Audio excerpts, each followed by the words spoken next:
2017 year of the podcast. The year 2017 will likely be remembered for many things across the technology spectrum, from major breakthroughs in artificial intelligence, AI, and milestone moments in autonomous vehicles to Amazon conceding that a major offline presence in groceries was needed to compete in retail. But buried within the big headline-grabbing stories of the year were microtrends that sprang up almost by surprise. And one of those relates to the humble podcast.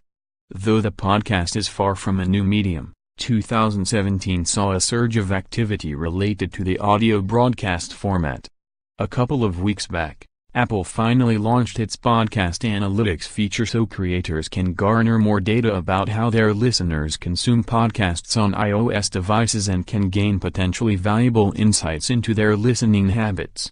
This could be a game changer not only in terms of how podcasters use data to inform their handiwork but in their ability to attract revenue by giving advertisers more information about listeners. When the feature was quietly announced at WWDC back in June, some of those in the know suggested that Apple's podcast analytics tool was the biggest thing to have happened to podcasting in quite some time, given that Apple's mobile platforms still play a pivotal role in the podcast industry.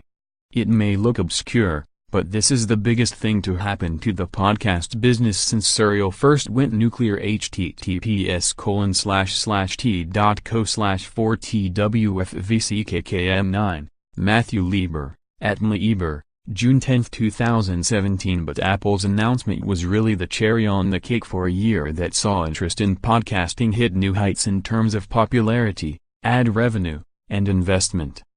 In a one-month period between August and September, New York-based podcast studio and network Gimlet Media raised $20 million, with big-name backers including advertising giant WPP.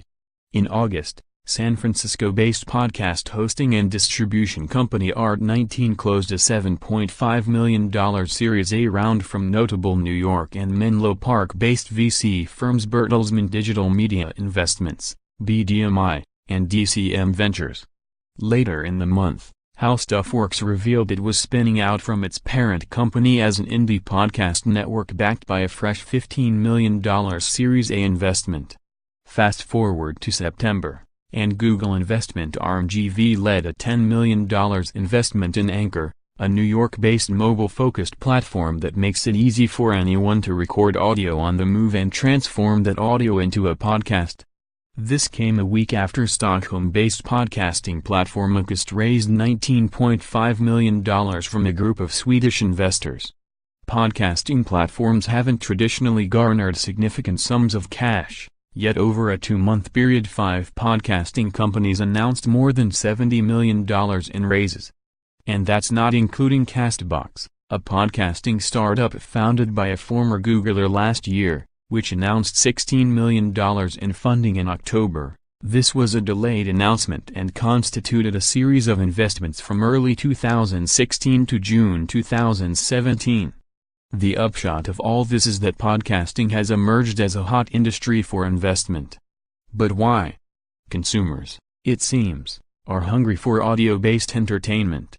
The proliferation of smartphones is leading to an explosion in digital audio content, and companies such as Amazon and Google are pushing their voice-enabled smart speakers out to the masses, which bodes well for continued growth. With some of the biggest companies in the world investing in smart speakers, microphones, and content, audio and voice will only become more popular in the coming years, Anchor co-founder and CEO Mike Mignano told VentureBeat in an interview earlier this year. Though the major tech firms have increasingly invested in video, audio holds a number of advantages. You can drive to work, cook dinner, or wire your house while listening to podcasts. Audio is great because it saves you time, added Mignano. You can consume it no matter what you're doing. This multitasking is something people would once do while listening to broadcast radio, but on-demand audio could be changing the landscape. Why listen to your local radio news bulletins when you can turn to podcasts to soak up all things boxing or baseball as you decorate your house? The content environment is shifting quickly, and as radio becomes less and less relevant, audio on demand will take its place. said Acast co-founder and Chief Strategy Officer Carl Rosander. A report by Edison Research and Trident Digital earlier this year delved into digital media consumption trends, with audio and podcasting featuring prominently. The report found that 67 million Americans, or 24% of the population, listen to podcasts each month, which represents a rise of 3 percentage points on the previous year's 57 million figure. Additionally, the report found that 60% of Americans are now familiar with the term podcasting, an increase of 22% in 2 years. There is no shortage of channels through which to consume podcasts. Countless cross-platform distribution platforms and apps are available, from SoundCloud and Pocket Casts to Stitcher and beyond, making it easy to subscribe to your favorites. However, reports generally indicate that more than 55% of podcast listening takes place through Apple's native iOS podcast app or iTunes. This is why Apple's move to open up data to creators, beyond the number of downloads, could prove crucial for the industry's continued growth. Advertisers love data. U.S. podcast ad revenues are expected to have grown by around 85% for 2017. Compared to last year's $119 million, according to recent data from the Interactive Advertising Bureau, IAB. And this is something that the ad agencies are noticing, too.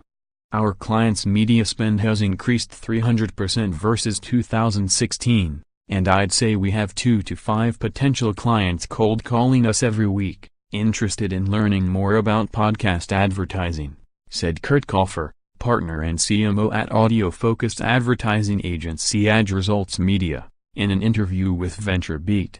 Advertisers are really seeing success, which in return is fueling the ecosystem, raising talent, raising content, and raising ad dollars.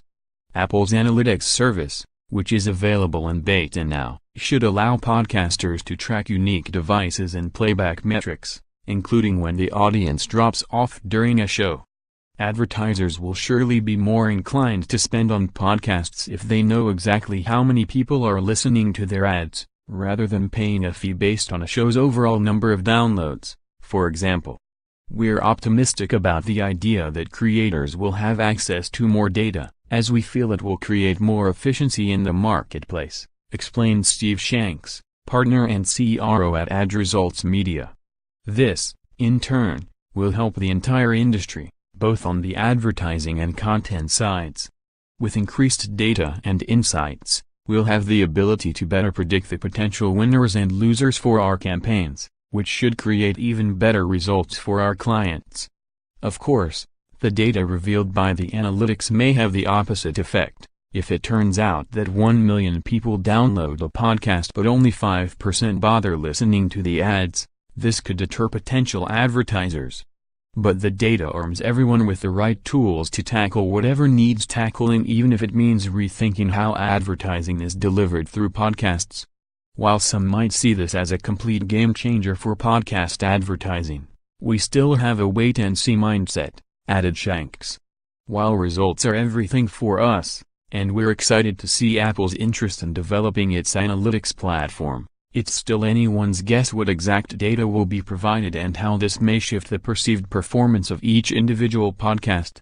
When U.S. presidential candidates kick off their campaigns with a podcast and online language learning platforms branch into podcasts to help you learn Spanish, you know there is probably something major bubbling under the surface.